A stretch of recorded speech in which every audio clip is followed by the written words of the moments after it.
ថ្ងៃនេះយើងនឹងនាំលោកអ្នកមកកាន់គេហទំព័រមួយដែលជាគេហទំព័រផ្ដល់នៅចំណេះដឹងផ្នែកព័ត៌មានវិទ្យាដែលយើងនិយាយជាភាសាបច្ចេកទេសថា IT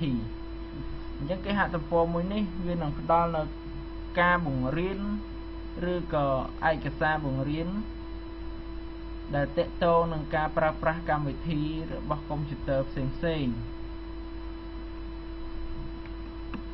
យើងចូលទៅកាន់ browser ណាមួយមកបន្ទាប់មកយើងចូលទៅកាន់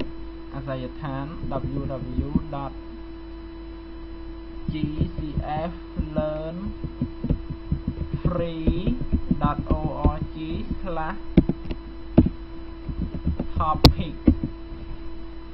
យើងចូលទៅកាន់អាសយដ្ឋានមួយនេះនោះលោកអ្នកនឹងឃើញនៅអត្ថបទជាច្រើន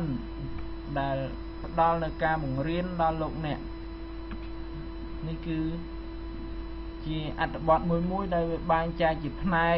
កដើម្បីងាយស្រួលលោកអ្នកសិក្សានិងមើលមានបែងចែកជានេះបើយើងចង់សិក្សាអំពីកម្មវិធីផ្សេងៗរបស់ក្រុមហ៊ុន Apple យើងចុចទៅលើផ្នែកណាមួយដែលយើងពេញចិត្តអញ្ចឹងបានគេហទំព័រនេះបានបែងចែកជាផ្នែកដើម្បីងាយស្រួលលោកអ្នកក្នុងការស្រាវជ្រាវនិងការសិក្សាចង់ដឹងនៅការប្រើប្រាស់កម្មវិធីក៏ដូចជាការប្រើប្រាស់នៅបច្ចេកវិទ្យាផ្សេងៗដែលទាក់ទងនឹងចំណេះដឹងផ្នែក IT ឧទាហរណ៍ថាយើងចូលទៅកាន់ Windows 8 នេះចាស់យើងចង់សិក្សាអំពី Windows 8 អញ្ចឹងនៅលើ Windows 8 នេះវាបានបែងចែកចេញជាមេរៀនដូចជា All about Windows 8 មានបែងចែកជា2មេរៀនសម្រាប់ឲ្យលោកអ្នកសិក្សាហើយនឹងមានដូចជាការប្រើប្រាស់ Windows 8 ការងារនៅលើ desktop កម្មវិធីរបស់ Windows 8 ជាដើមមិនត្រឹមតែប៉ុណ្ណោះលោកអ្នកក៏អាចមើលនៅការបង្រៀនរបស់គេហទំព័រមួយនេះជាវីដេអូផងដែរដែលលោកអ្នកគ្រាន់តែយកមកចុចទៅលើប៊ូតុង play នេះនោះការបង្រៀនជាវីដេអូនឹងបើកដើម្បីផ្ដល់ភាពងាយស្រួលដល់លោកអ្នក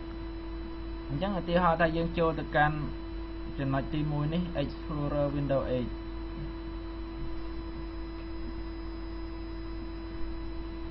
អញ្ចឹងគេនឹងសរសេររៀបរាប់និងបញ្យល់លោកអ្នកនៅការប្រើប្រាស់នៅក្នុង Windows 8មិនត្រឹមតែប៉ុណ្ណោះសោះយើងក៏អាចមើលជាវីដេអូបានផងដែរគឺយើងចុចនៅលើទីនេះដោយវាបញ្ជាក់អំពីពេលរយៈពេលរបស់វីដេអូមានន័យថា3នាទីចុច25វិនាទី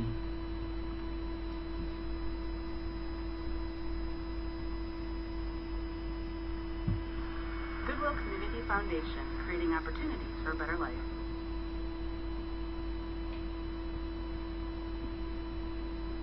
You may have already heard people talking about Windows 8, and you might have heard some people say that អូខេអញ្ចឹងលោកអ្នកអាចចូលទៅកាន់គេហទំព័រនេះដើម្បីសិក្សាស្រាវជ្រាវចំណេះដឹងផ្នែកបច្ចេកវិទ្យាព័ត៌មានដែលមានដាក់ជូនលោកអ្នកនៅកម្មវិធីជាច្រើនដែលផ្ដល់ភាពងាយស្រួលដើម្បីលោកអ្នកសិក្សាស្រាវជ្រាវបានបែងចែកជាផ្នែកជូនដល់លោកអ្នកក្នុងការសិក្សាផងដែរកុំភ្លេចចូលទៅកាន់គេហទំព័រ GCF Learning សំទោស GCFlearnfree.org/topic